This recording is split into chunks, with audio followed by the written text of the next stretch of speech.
Hello bachcho, let's read the question. The question says high yielding varieties of wheat were initially developed by an Indian scientist by crossing the traditional varieties with A. Mexican varieties, B. European varieties, C. American varieties, D. African varieties. हमसे बोला गया है कि wheat की high yielding varieties को initially एक Indian scientist develop किया था जब उन्होंने ट्रेडिशनल वेराइटीज की क्रॉसिंग की थी। हमें बताना है कि उन ट्रेडिशनल व्हीट वेराइटीज की क्रॉसिंग किसके साथ की गई थी। इस क्वेश्चन में हमारा की कॉन्सेप्ट है green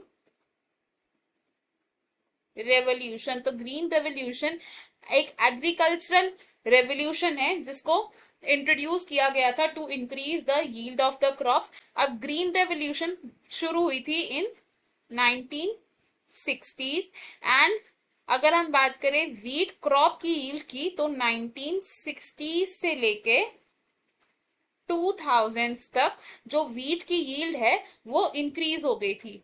wheat crop yield rapidly increase. और ये इंक्रीज किस वजह से आया? क्योंकि एक इंडियन ओरिजिन साइंटिस्ट थे विच वर एमएस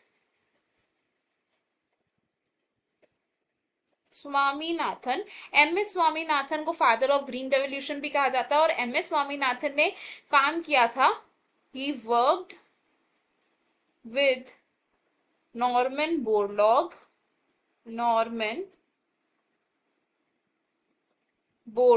एंड इन्होंने क्या किया साथ में मिलकर?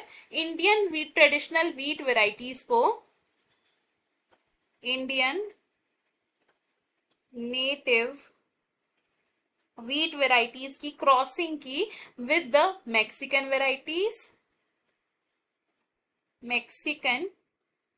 वेराइटीज और क्या प्रोड्यूस हुआ? Semi dwarf wheat varieties produce हुई। It led to semi dwarf wheat varieties जिनकी क्या क्या पॉजिटिव कैरेक्टरिस्टिक्स थी?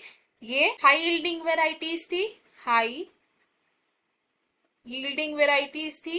these were disease resistant and ये हाई विंड स्पीड्स को भी टॉलरेट कर सकते थे।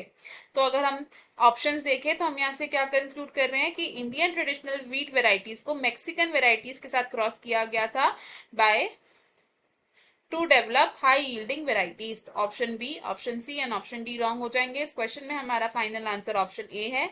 I hope you have understood it well. Best of luck. Thank you.